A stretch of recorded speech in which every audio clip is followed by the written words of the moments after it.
Check one, check.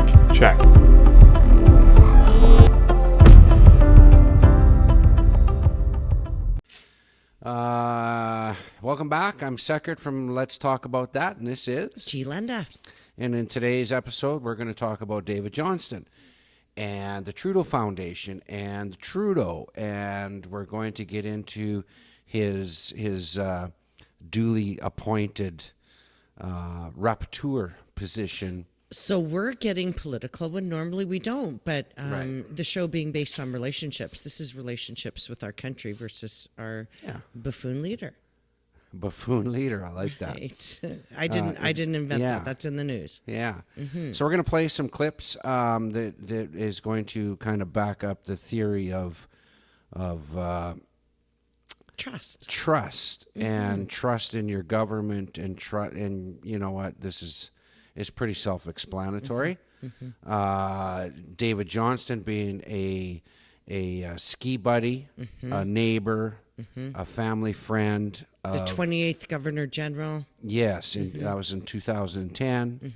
Then he wrote a book called Trust, if you can believe that, and we're going to show you how contradicting this can be.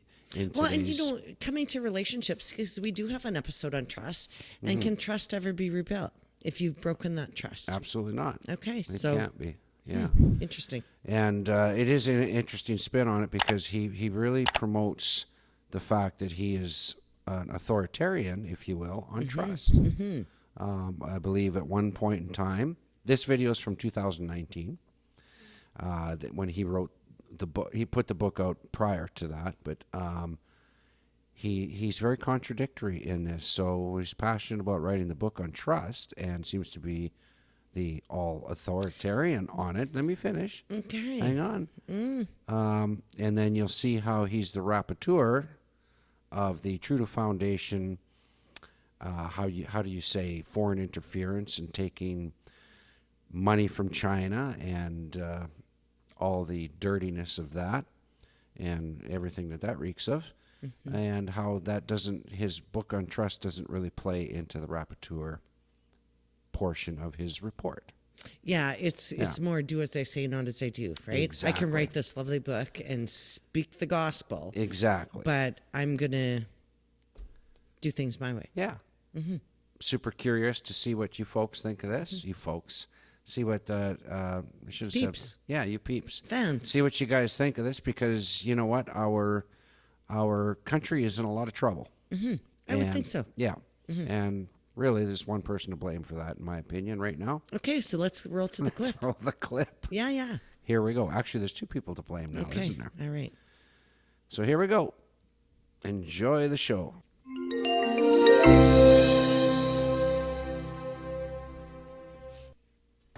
So you recently published a book titled Trusts.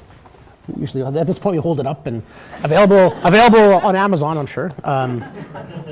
20 ways to build a better country. Of all the things you could pick to focus on, why trust? Well, the book is dedicated to children who offer their trust instinctively and with full expectation of fairness. It's interesting, the children. Okay, so it is interesting. That's the first segment. We're just going to stop here real quick and add a couple pieces of commentary. Children are our leaders of tomorrow. They are, by far and large, they're sponges of information, right? And we need to instill trust in them so they can build trust so they can move forward in society. They're very influenced. And those younger years are very informative to the child's learning and education. Correct. Right? Yep. They learn more in the first 5-6 years than they will for the rest of their lives. That's right. That's very, very influential years. Right. And I come now to your question. I became increasingly concerned about the erosion of trust. Today, Justin Trudeau held a press conference in Ottawa to address a scandal that's seen 3 major resignations. First, Wilson Raybould left cabinet. Then Gerald Butts quit as the Prime Minister's principal secretary. before Jane Philpott's exit from cabinet. And mixed in, hours of testimony before the Justice Committee over the saga. I have taken and will continue to take many lessons from these recent days and weeks. This morning, Trudeau offering no apology, instead characterizing the controversy as a learning opportunity and repeatedly referring to the breakdown within his inner circle as an erosion of trust. I was not aware of that erosion of trust. There's an erosion of trust. There was an erosion of trust. Another central piece of my mandate and a requirement of this first report was to determine if a separate public inquiry or public process is required to investigate foreign interference in our democracy. There have been widespread calls for a public inquiry from media, opposition parties, and Parliament through a motion passed in the House of Commons.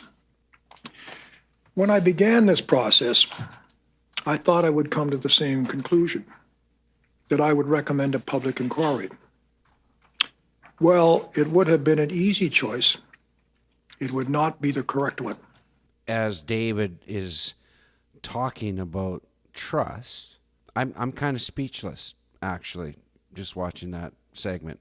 At the erosion of trust. The erosion of trust. So I think it's interesting that Trudeau didn't have the ability to say, I'm sorry, right? No apology. And I mean, that speaks to a previous episode that we did on sincere apologies, right? You screw up. That's right. You own it and you apologize. That's right. But I guess as the leader of our country, you don't have to do that. We played a clip from the SNC Lavalin, dirty political, whatever that was back then. And you know what? Where's that story today, right? And haven't heard about it in a while. And David Johnston knows, he fully knows the implications that were incited back in that time, and is very well aware of it, as all us Canadians are very well aware of that story and how dirty it was and how it got buried.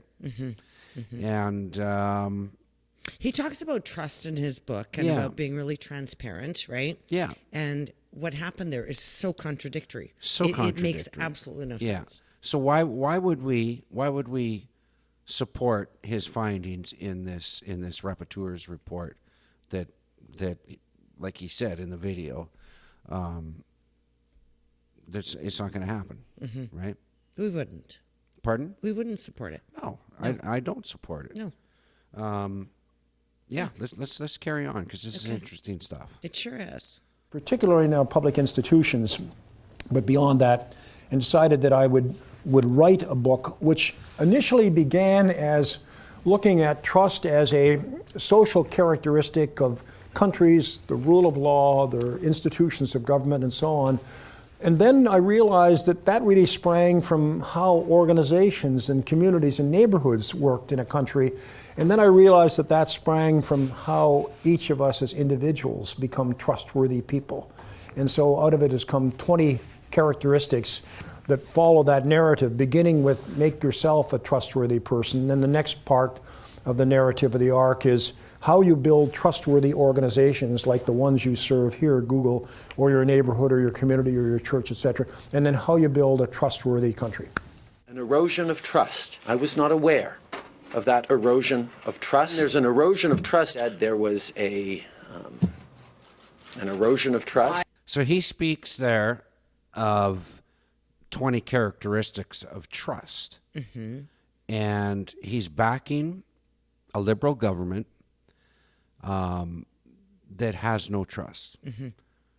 The country has lost faith in his ability, Trudeau's ability to lead.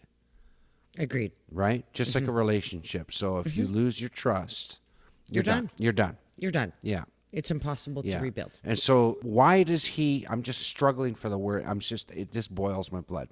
It does. But David Johnston was a member of Parliament, okay? He was a big member of Parliament back in the day. And his credibility was a pretty high status. I would say, yeah. And he has thrown his career in the toilet by latching on to this Liberal government and putting out a report like that. Right? The secret report. The secret report. You don't put out a book on trust and then back a government that doesn't believe in trust at all. They actually work on the complete opposite. They're not walking the walk. They're not walking the walk. No, they aren't. Let's carry on. Hi, I was wondering what you thought about transparency and trust. If there's distrust of institutions, if you're transparent, that gives them evidence to further their distrust. Well, in the initial instance, that's correct. You let all the secrets out, etc. But at some point, those secrets are either going to get out. The intelligence I have reviewed is and must remain secret.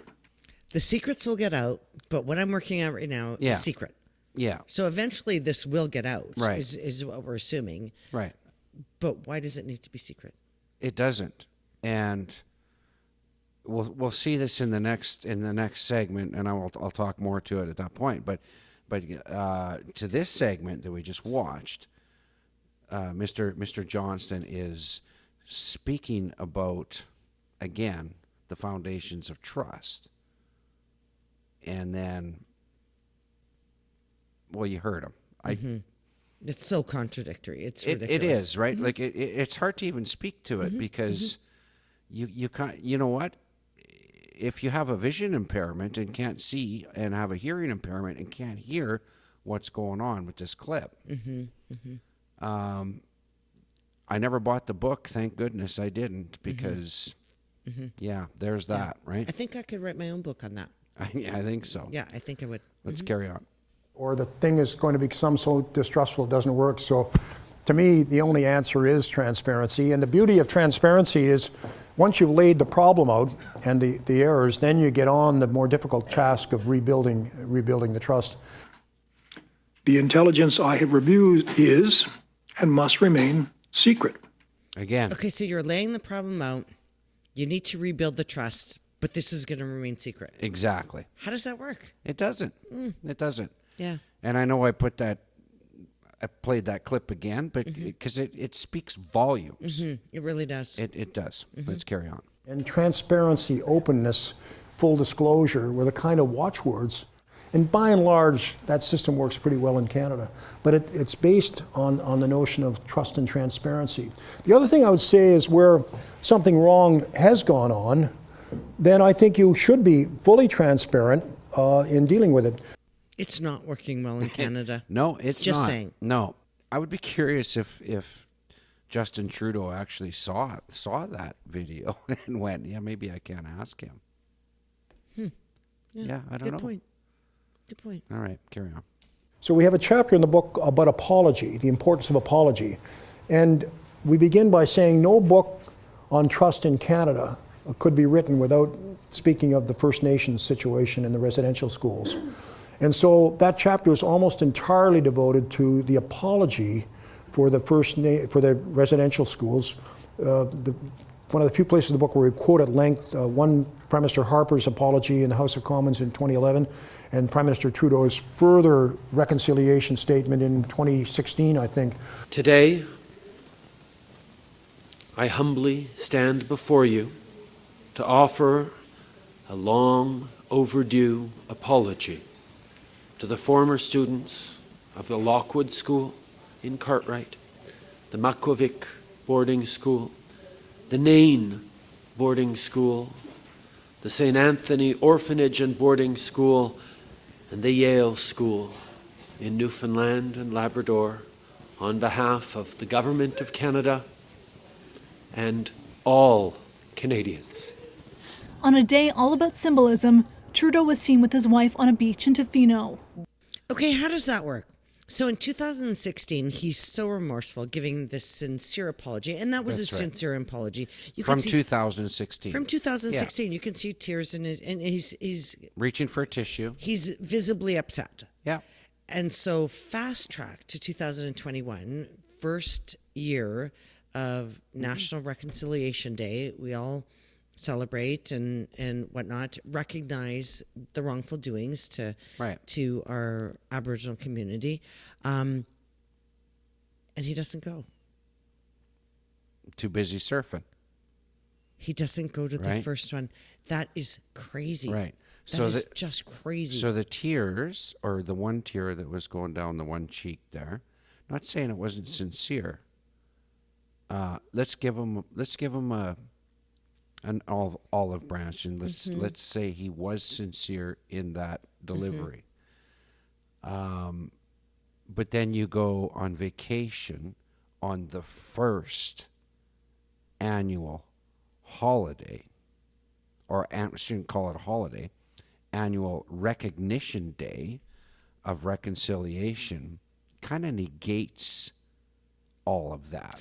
And you know what makes me wild about that is he was in the general vicinity. Like, he was very close, considering how huge our country is. Yeah. He was very close in proximity to actually just choppering in for a couple of hours to say hi. Or why didn't he send somebody else in his absent? Like, I don't know, Chrystia Freeland, sending somebody high up in the government to show respect. Somebody, right? He shit the bed.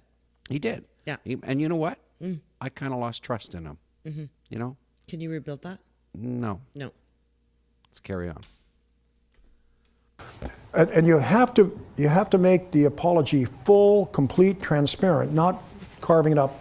And then you get on with the steps of rebuilding the trust, the reconciliation. So transparency is the first step, but there are others after it. On Wednesday evening, he spoke on Parliament Hill, urging Canadians to honour and embrace the new National Day of Reflection. Others point out Trudeau flew to BC without stopping in Kamloops. The discovery of graves there pushed the horror of residential schools back into the spotlight. The chief sent 2 invitations to Trudeau. You know, I did hold out hopes that he would be here today. The Prime Minister is spending the first National Truth and Reconciliation Day on the West Coast. Trudeau's itinerary showed he would be in private meetings in Ottawa today. However, his office confirmed he is in Tofino, spending time with family for a few days. Speak louder than words, and his actions spoke very, very loudly. Before I take questions from the media, I want to address the issue of last week. Traveling on September 30th was a mistake, and I regret it. The first National Day of Truth and Reconciliation was a time for Indigenous people and non-Indigenous people alike to reflect and connect, think about the past, but also focus on the future.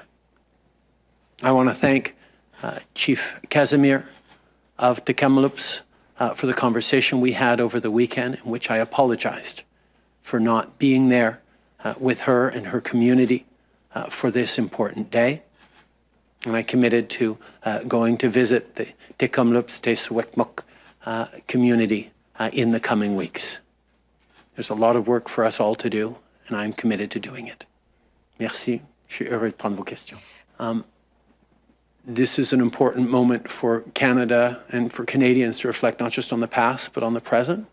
I was in error to choose to travel on that day, and I apologize directly to Chief Casimir for not having attended the event that she invited me to, which is why I'm looking forward to going to the community and sitting down with them in the coming weeks. The intelligence I have reviewed is and must remain secret. I think that video describes very well of the lack of trust that our current government is all about. That we can't rebuild. No, it can't be rebuilt. We can't rebuild it. And again, to reaffirm or inject my opinion in this, but David Johnston is on a very slippery slope with his career. I would guess. Yeah. Justin Trudeau, he's kind of made his bed already. Yeah, he's on ice skates as well. Yeah, he is. But it's up to us as the people, right? To demand a full report, like Pierre Poilievre A full says, public right? inquiry, for sure.